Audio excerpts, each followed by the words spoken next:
Music. Remember when it existed? Yeah, back in 2008. Music can be found everywhere, and when something is available everywhere, you know that eventually someone out there is gonna create one of the reasons why the world is slowly falling apart. You take video games and music, combine it together, and what do you get? Sensory overload. And also getting bullied. Rhythm games. You move your body or push buttons in line with, well, the rhythm of music. Popular games under this genre are the Guitar Hero franchise, the Rock Band series, Friday Night Funkin', and yung Dance Dance Revo sa Worlds of Fun. Back then, I always thought in order to play rhythm games, you also knew how to play a musical instrument. That's why when I learned about Guitar Hero when I was a kid, I immediately wanted to play it because I already sort of knew how to play the guitar back then. Turns out, you don't need to learn anything. You just need to have good hand-eye coordination and a sense of rhythm. But what if you don't?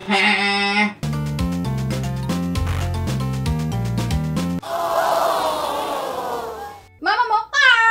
But with all the rhythm games produced in the last few decades, have you ever wondered though, just when did all of this begin? It was a Japanese guy in the 70s who had the idea for a game where you lift people's skirts in time with music. Not Japan again!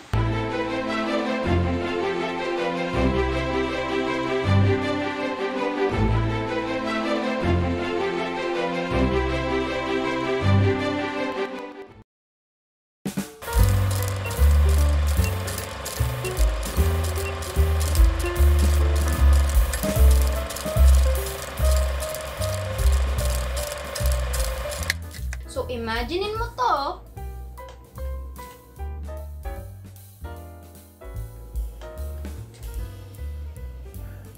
Pero arcade game. 911. That man over there.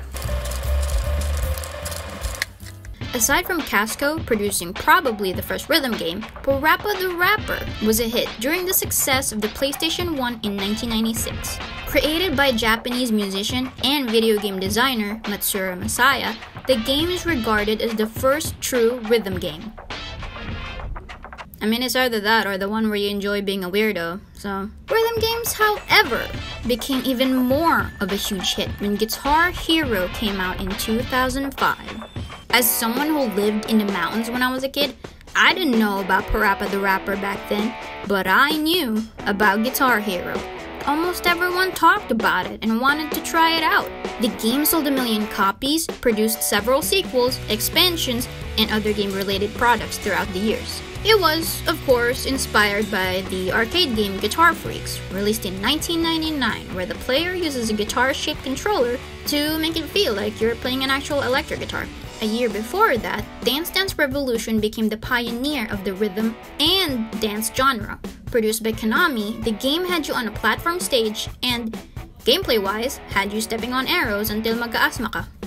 These were undoubtedly the most successful and known rhythm games of all time. Enter license games. It's been established that these games have always had the reputation of being the worst games of all time. No doubt. But with rhythm licensed games, who decides that they're bad or good enough as a game? Because with other genres, it's simple. Platformers, you go from point A to point B, or have to solve puzzles, dodge obstacles, and learn how to time your jumps or when to run. Cool. Expected. Fighting games. Punch him in the balls! Racing games. Well, I don't know, I guess you race? Shooters! Shoot him in the balls! Whether it's stealth or RPG, you level up, the bosses level up, and it does get harder to beat them, but you also learn their moves, weaknesses, and eventually beat them either way. What are you gonna learn in Hannah Montana Rock of the Show? How to start pumping up the party?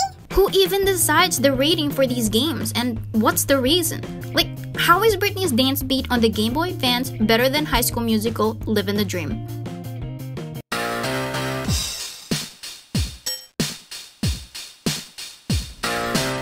I never should have doubted. It's Britney, bitch. Maybe the rating is because of the quality of the sound and graphics? I mean, a game's only limitation is its hardware. Also, who decides which specific popular show or movie will have their own rhythm license game? I guess maybe sales-wise, it would probably be okay to have an American Idol game for the GBA, but was it really a good idea? I mean, it's just there to make you laugh when you keep messing up. I'm gonna ride up till now. The light of day that shows me how when the night falls, the loneliness comes. Yeah, I take it back. This is an 8 out of 10 experience. It's true that most licensed games fall under the adventure or platformer genres, especially because most movies and shows can cater to these types of games easily. Seriously, put in the main character, drop in some obstacles, put in some random levels, boom, a licensed game.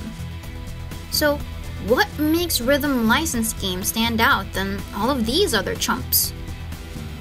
The answer is probably Paula Abdul. Do they fall under the category of it's so bad that they're good? I mean, Camp Rock the Final Jam for the DS lets you customize your avatar and everything.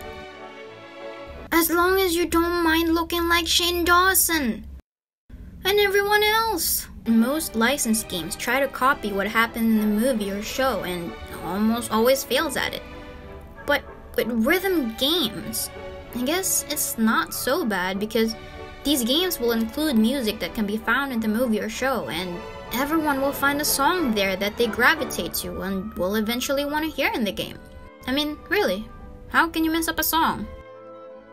Some people wait a lifetime for a moment like this.